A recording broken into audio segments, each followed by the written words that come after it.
Okay, what's up, guys? I'm back with another one. Yep, that's my lottery tickets up here. I'm going to go play some lottery, okay?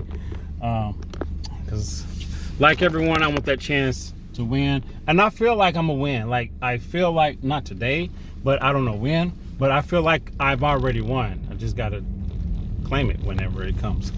Okay, but anyway, so today's story, I'm going to talk about the time I thought or I felt like that me and my wife was about to get robbed in the Philippines. Okay, so this story started when the very first time I went to the Philippines was I think it was 2009. Okay, 2009 I went there. Very first time in the Philippines. I didn't know anything about it. I didn't know what to expect. So I got to the airport, got off the plane, and the first thing I noticed was the heat. The extreme heat just hit me. I'm like, oh my gosh, this is hot. This is a different type of heat. Okay, the weather's different. But to make a long story short, I'm gonna cut to the chase. So my wife told me we were going to take a taxi, and she told me about how some of the taxi drivers could be trying to scam you. Okay, my wife said she's going to be the one to make the bargains and make deals with people when we go to the stores, when we go to the wet markets, or just different places that people can kind of adjust their price. She's going to be the one that does it. And there's some cases where she don't want me around when she's making the deals. Like, she don't want me next to her, okay? Because some of the vendors will tend to jack up the price because I'm a foreigner, right? So she said, the taxis, make sure when you get in the taxis, make sure that they have their meter on, okay? Make sure they start the meter when you take off. Hold on, I'm trying to find somewhere to park. And then she said, when we get in the taxi, make sure that you lock your door. Not only your door, make sure all the doors are locked that you can reach. And even tell the driver to lock his door. Tell the driver to lock his door. Okay, I'm going over here. This is where I'm going, to this little Get Go gas station. It's a little gas station convenience store to play the lottery. So let me turn this off. I'm gonna finish this story before I go in. So she said, tell the driver to make sure the doors are locked. I said, oh, is it like that bad? She said, just make sure that happens, okay? Because you never know. So one day we went downstairs.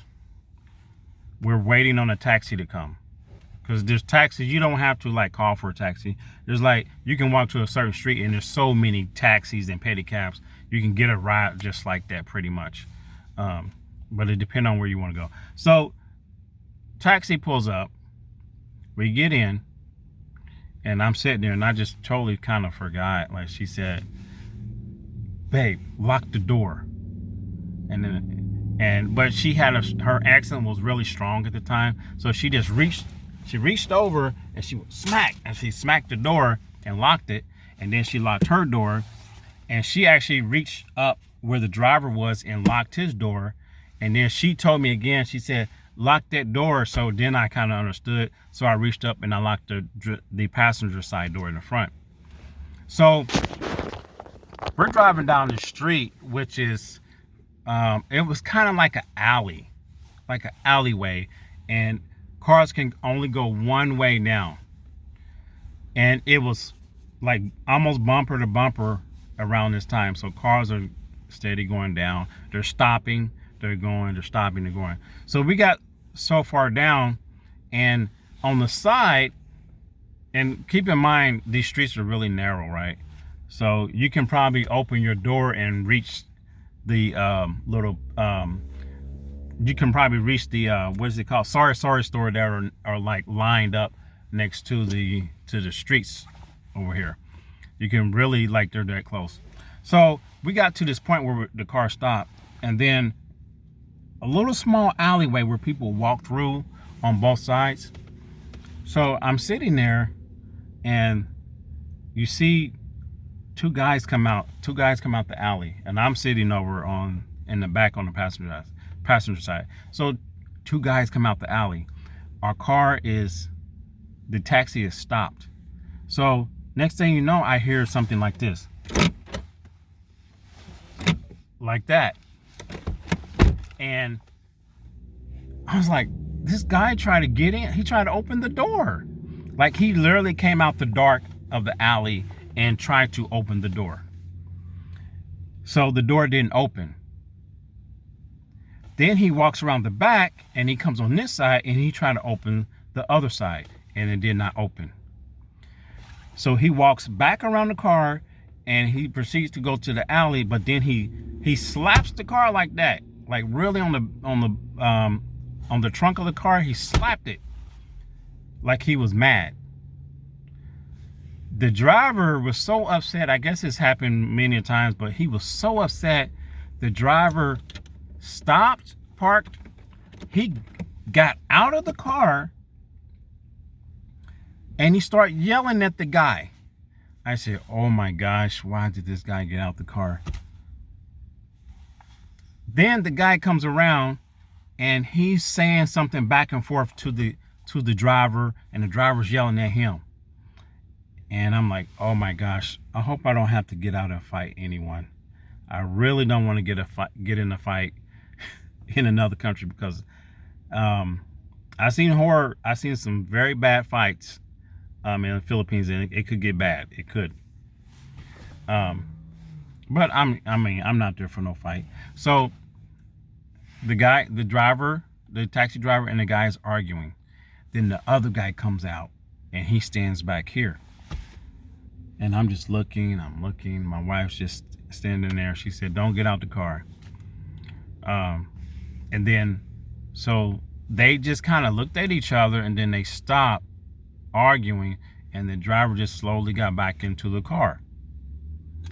And then the guy walked around, and he got on this side, and I looked at him, and he looked at me, and then he just kind of went back into the alley. So that was the time that I experienced it was a very possibility we could have got robbed for our money, cell phone, or whatever, okay? Because there was no way to go.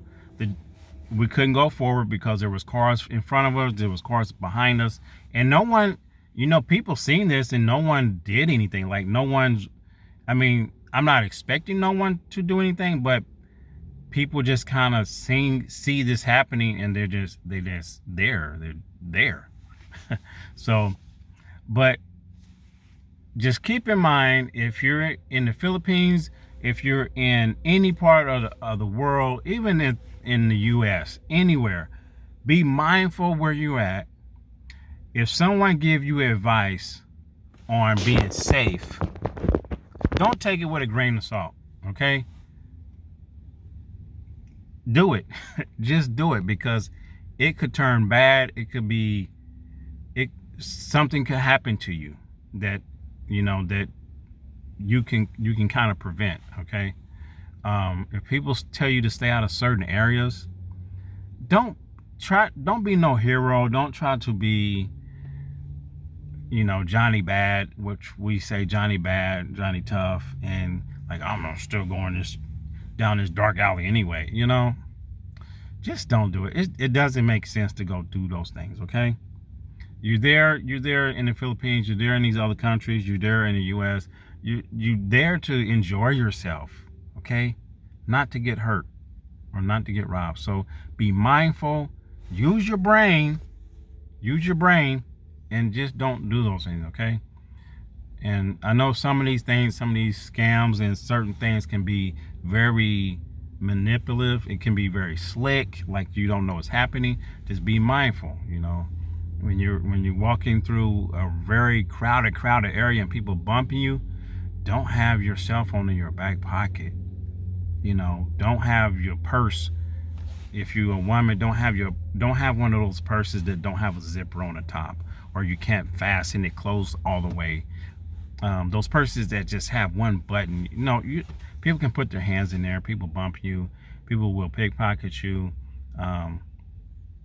You know, zip up stuff. You see a lot of people wearing their backpack on the front. You know, that's a good thing to do, unless you have one of them backpacks that don't, that's very hard to cut, because some people will cut your backpack. If it's behind you, they will take a little blade. And this was something my wife told me. She said they will take a blade and they will just slice the bottom or side of it. They reach in and they take what they want. Okay. So be mindful of that.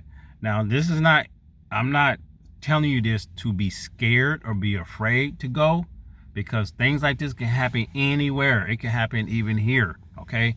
And I'm pretty sure it does. Things like this does happen here, but it's just for you to be mindful of what you're doing when you go places. Okay. All right, guys. So that's it. Thank you for coming back again. Thank you for listening to my story. And thank you to all my subscribers. Guys, I'm telling you, the channel is growing fast because of you. It's growing fast. The Filipino community is just jumping in. They're very supportive. It's growing fast. And everyone else is joining. I'm so thankful for this. And I can't wait to be in the Philippines. I can't wait to go back in the Philippines in, what did I say? June, back in June for the whole month. I cannot wait to go back. And that's it. Mahal kita. I'll see you guys in the next one. Take care. Peace.